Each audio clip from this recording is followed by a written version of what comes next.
D'autres disent que Dieu est tellement bon pour envoyer sa créature en enfer. Si vous avez bien lu les passages que j'ai donnés, c'est ce qui explique ce que je dis, que Dieu est tellement bon qu'il ne peut envoyer sa créature en enfer. Bien-aimé, si tu représentes Dieu au-delà de ce que Dieu présente de lui-même, tu es dans une fausse doctrine.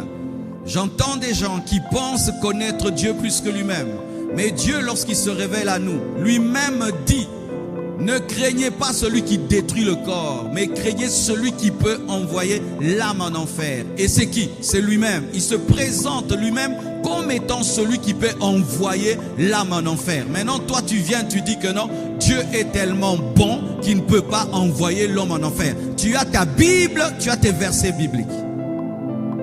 Dieu est bon, mais le Dieu bon dit qu'il peut envoyer les hommes en enfer. Et il n'y a pas quelqu'un dans la Bible qui a parlé de l'enfer plus que Jésus. Jésus a parlé de l'enfer plus que tout le monde. Lui qui est l'amour de Dieu manifesté. Il parlait gêne. Jésus dit même qu'on peut être jeté en enfer, qu'on peut être jeté en enfer pour une insulte. Mes frères et sœurs, lorsque ta doctrine sur la nature de Dieu est fausse, fais très attention, tu seras surpris au dernier jour lorsque face à toi, tu n'auras pas que le Dieu bon, mais tu auras aussi le Dieu saint, le Dieu juste, le Dieu juste. D'autres disent que la vie après la mort n'existe pas, que nous sommes comme des plantes, nous sommes comme des animaux qui disparaissent après notre mort. Certes, les plantes disparaissent, les animaux disparaissent. Les animaux disparaissent parce ils ont seulement une âme, ils n'ont pas d'esprit. C'est l'esprit combiné à l'âme qui permet d'être éternel. Mais les animaux n'ont que l'âme, mais n'ont pas d'esprit. Mais l'homme, lui, a l'esprit. Lorsque Dieu a soufflé dans l'homme, il lui a donné cette nature divine, éternelle, faisant que même si l'homme meurt, l'homme ne peut mourir à cause du souffle que Dieu lui a communiqué. Mes frères et sœurs, dire que l'homme, après la mort, cesse de vivre est une insulte à Dieu.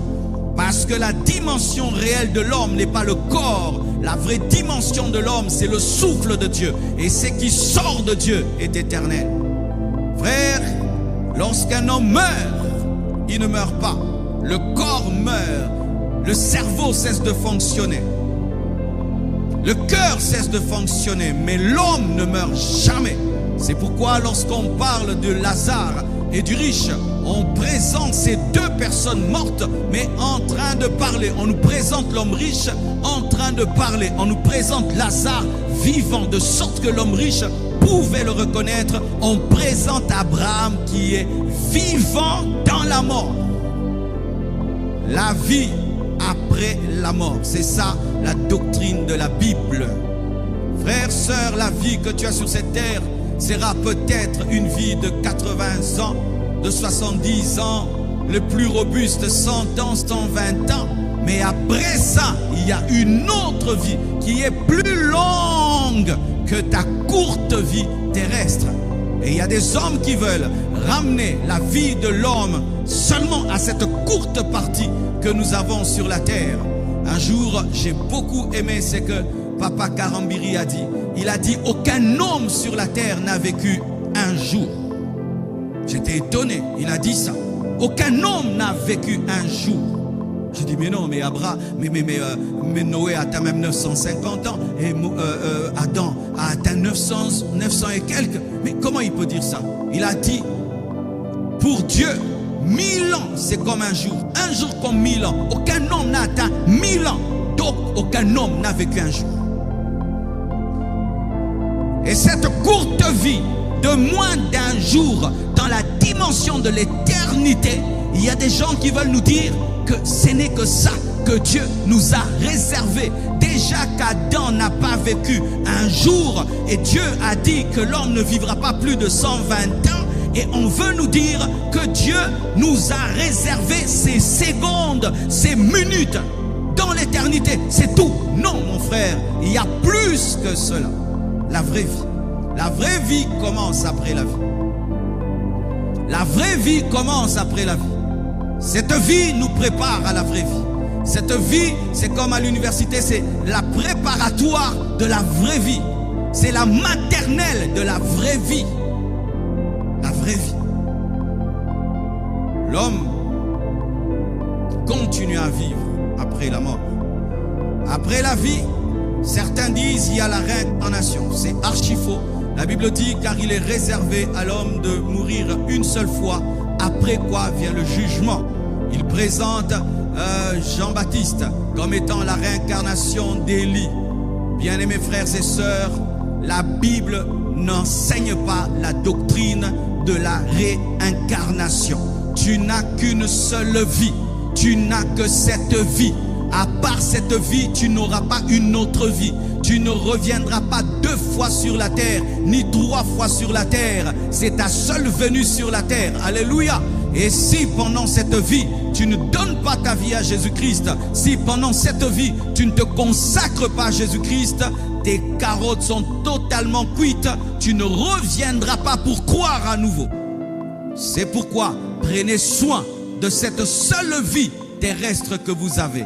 Prenez soin de cette seule vie terrestre que vous avez. Vous n'en aurez pas 2, vous n'en aurez pas 3. Dieu ne te donne pas une vie au brouillon que tu vas bien arranger après. C'est archi faux. Tu as une seule vie car il n'y a qu'une seule croix. Si l'homme avait plusieurs vies, il y aurait 3 croix, 5 croix. Mais Christ est mort une seule fois parce que tu vis une seule fois. Alléluia. Une seule fois.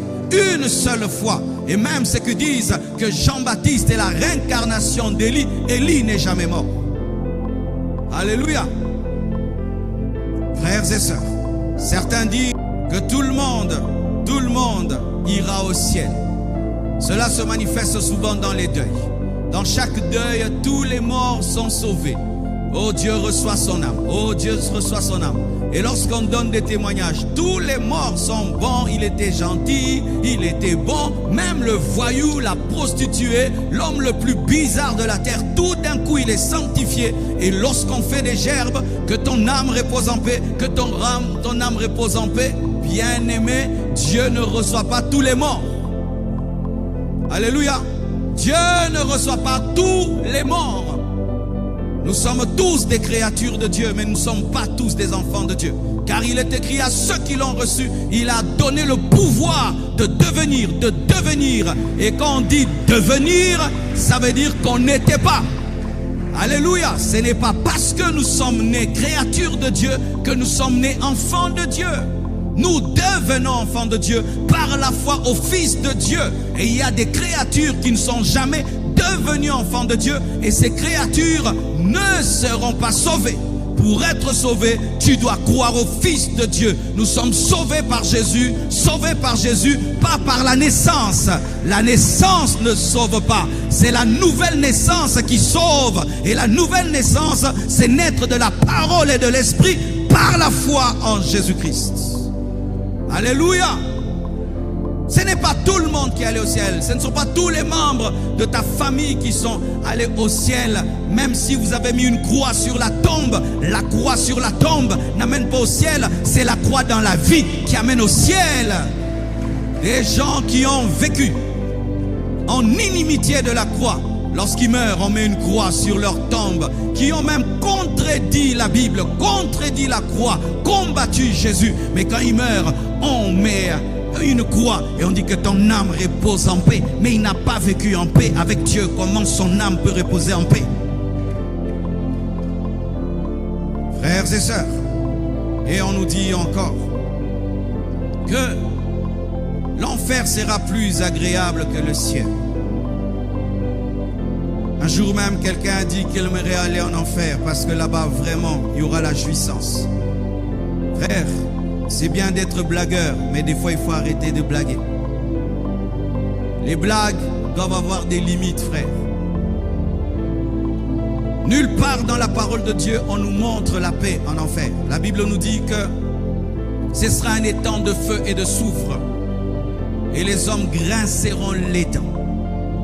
Les hommes auront soif, désireront une goutte d'eau comme on désire 5 litres d'eau. La solitude, pour ceux qui pensent qu'on vivra ensemble en enfer, on ne va pas en groupe en enfer. Tu peux pécher en groupe en enfer, chacun est seul face à son éternité.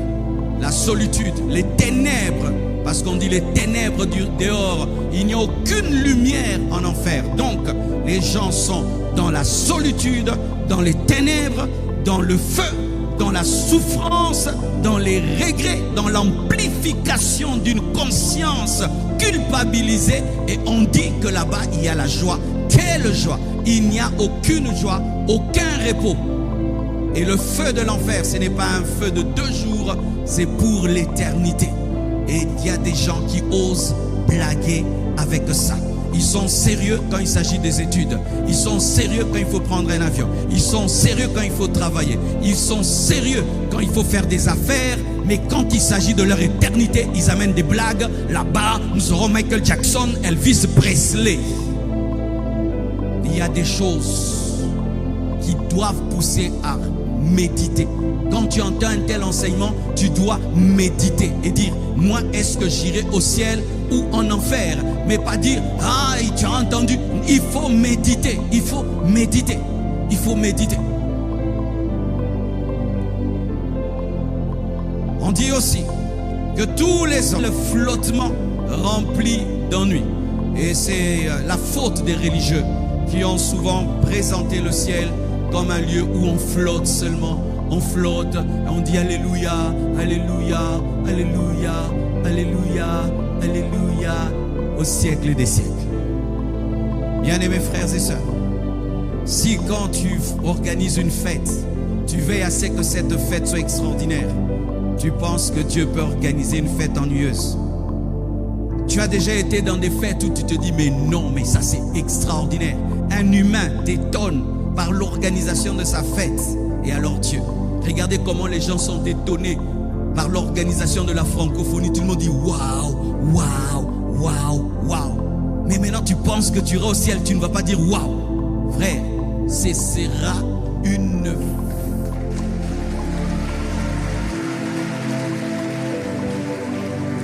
Ça t'arrive des fois, on a un culte, rien qu'un culte à l'église, il y a une telle présence, une telle joie, tu ne veux pas couper.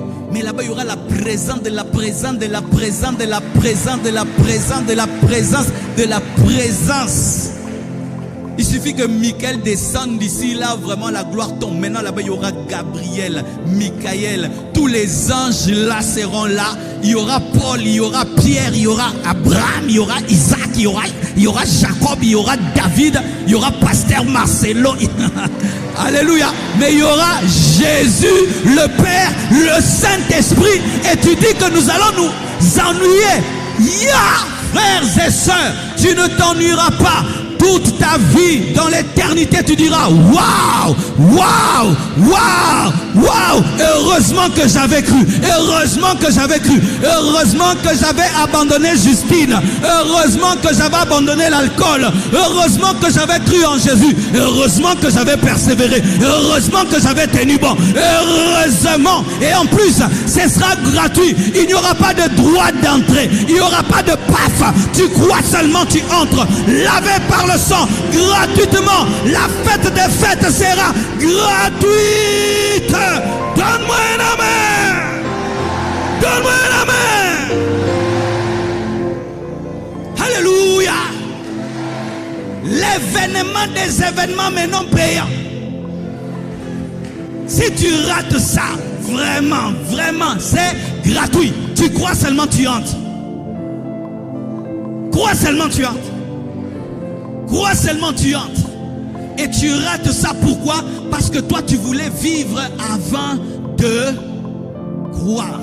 Alors que tu vas aux États-Unis, tu n'as jamais été aux États-Unis, tu crois que ce sera bien. Donne-moi la main, je vais t'expliquer. Je connais des Congolais, ils n'ont jamais quitté Kinshasa. Et il fait la loterie DV. Et il croit que là-bas, il aura le travail, il aura la maison, la voiture. Mais il n'a même pas vu le travail. Il n'a même pas vu la voiture. Il n'a même pas vu la maison. Il ne parle même pas anglais. Mais il croit que sa vie sera merveilleuse. Mais Dieu te promet et il te donne déjà les arrêts de l'esprit. Il te donne déjà les commencements de ce qui vont se passer. Tu parles déjà en d'autres langues. Tu as déjà le Saint-Esprit en toi. Tu as déjà Jésus en toi. Mais tu doutes, bien-aimé. J'aimerais te dire que tu ne vas pas t'ennuyer au ciel. Et c'est que tu ne sais pas. Nous ferons 7 ans au ciel. Mais nous reviendrons sur la terre afin de régner pendant 1000 ans. Et après 1000 ans, la Bible dit la nouvelle Jérusalem céleste viendra du ciel. Il y aura une nouvelle terre et de nouveaux cieux. J'aimerais t'annoncer que le futur, c'est la combinaison de la terre et du ciel. Donne-moi un amen. Oui, c'est la combinaison du ciel et de la terre. L'éternité dont nous parlons c'est quoi? Nouvelle terre, nouveaux cieux et une ville qui vient du ciel. C'est quoi? C'est la combinaison d'une planète avec le ciel. Oui, la doctrine religieuse c'est le flottement. Si nous lisons la Bible, l'eschatologie, les hommes vont au ciel pendant 7 ans. Après 7 ans, ils reviennent sur la terre pendant 1000 ans. Après 1000 ans, c'est quoi? La nouvelle terre et les nouveaux cieux. La nouvelle Jérusalem céleste, la ville vient sur la nouvelle terre. Et nous aurons des corps glorieux dans la nouvelle terre. Et ça s'appelle le ciel. Pourquoi? Parce que c'est le ciel qui est venu sur la terre. Oui, je sais que je t'embrouille. Mais va lire la Bible jusque dans Apocalypse. Ton problème, c'est que tu t'arrêtes dans Matthieu.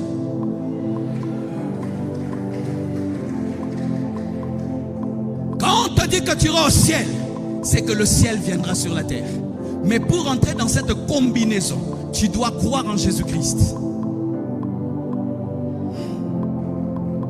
Et je t'assure, regardez déjà comment nous sommes attachés à cette terre déjà détruite, abîmée, avec des érosions, des moustiques.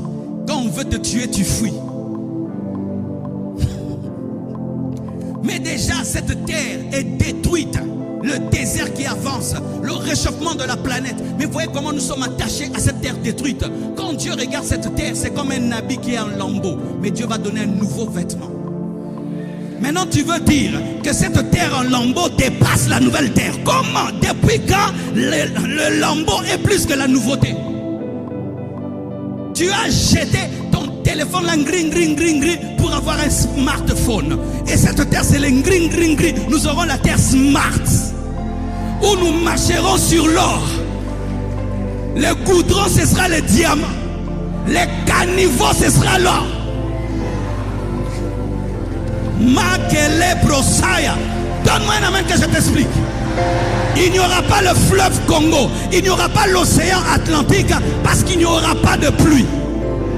Parce qu'il y a l'eau pour qu'il y ait pluie. Mais cette terre-là ne sera pas arrosée. Parce que Dieu lui-même va l'arroser. Car vous devez savoir qu'au commencement, il n'y avait pas de pluie dans le jardin d'Éden. La pluie a commencé avec le déluge.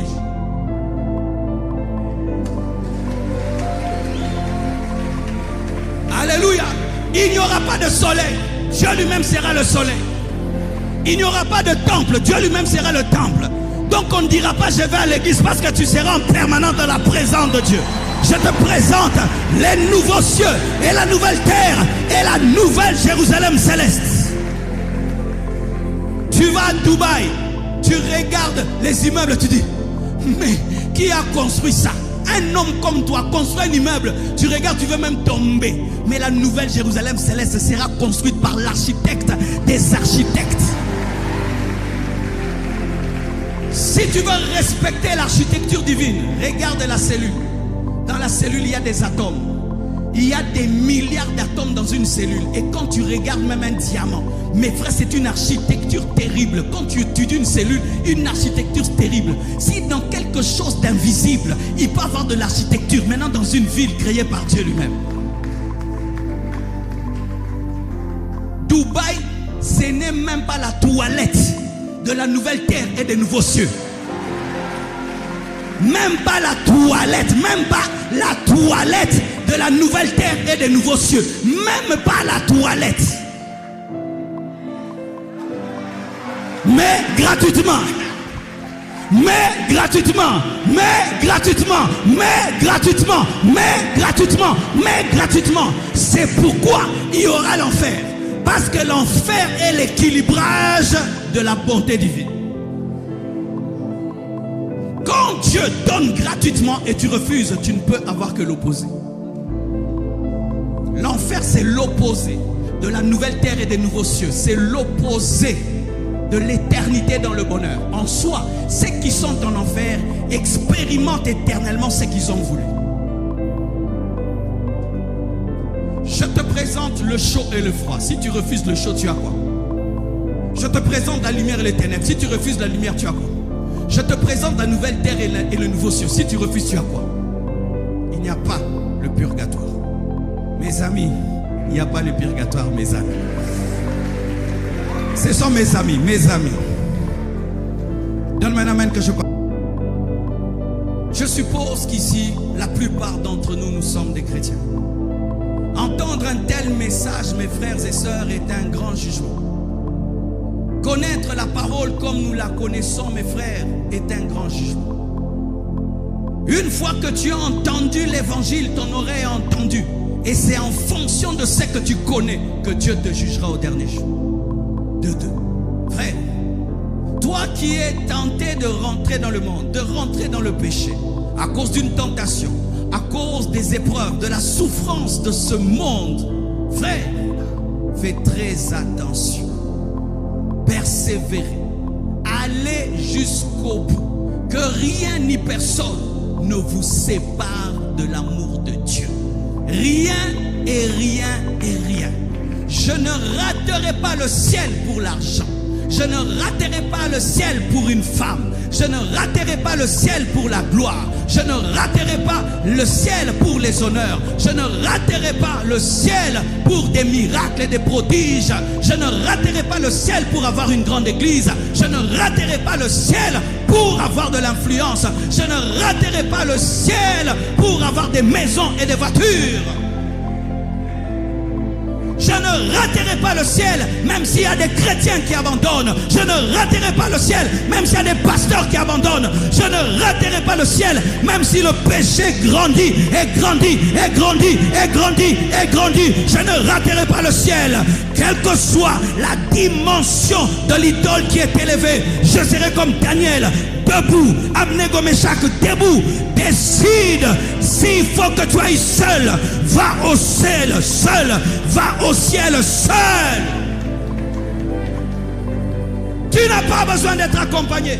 Tu n'as pas besoin que ton mari puisse aimer Dieu, que ta femme puisse aimer Dieu, que tes enfants puissent aimer Dieu, que tes contemporains puissent aimer Dieu. C'est individuel.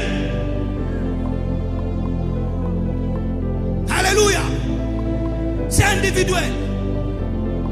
Je n'ai pas besoin que ceux qui sont autour de moi puissent croire ces choses, puissent aimer ces choses. C'est individuel. Il n'y a pas d'esprit de groupe dans ces choses.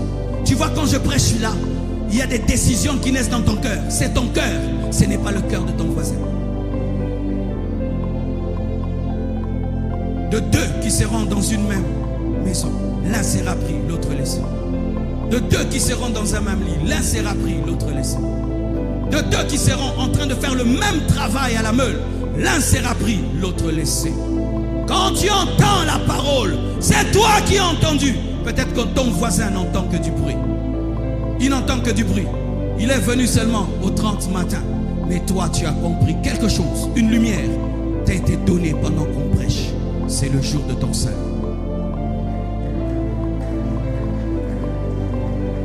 Il se peut que tu veux prendre une mauvaise décision. Fais très attention. Tu ne connais pas le jour de ta mort. Tu ne connais pas quand ça s'arrêtera. Et ce qui est une aberration, c'est de voir des gens qui ont souffert pour leur foi pendant des années, mais qui abandonnent Dieu maintenant. Qu'est-ce que tu es en train de faire cette année? Ta spiritualité ne fait que baisser. Tu as commencé à reprendre tes anciens péchés. Tu commences à jouer avec le mal. Tu commences à jouer avec le péché. Fais très attention. Tu es en train de jouer, pas avec seulement cette vie terrestre. Tu es en train de jouer avec ton éternité. La Bible dit que ceux qui persévéreront jusqu'à la fin seront sauvés. Nous avons commencé et nous devons aller jusqu'au bout. Et si tu as commencé à tomber, relève-toi. Et si tu n'as jamais réellement donné donner ta vie à Jésus-Christ, fais-le. Et j'aimerais parler à ceux qui nous suivent même sur Internet. Des fois, on tombe dans le piège de commenter les vidéos, d'aimer les vidéos, de liker les vidéos, de partager les vidéos. Mais est-ce que vraiment Christ est dans ta vie? Est-ce que Jésus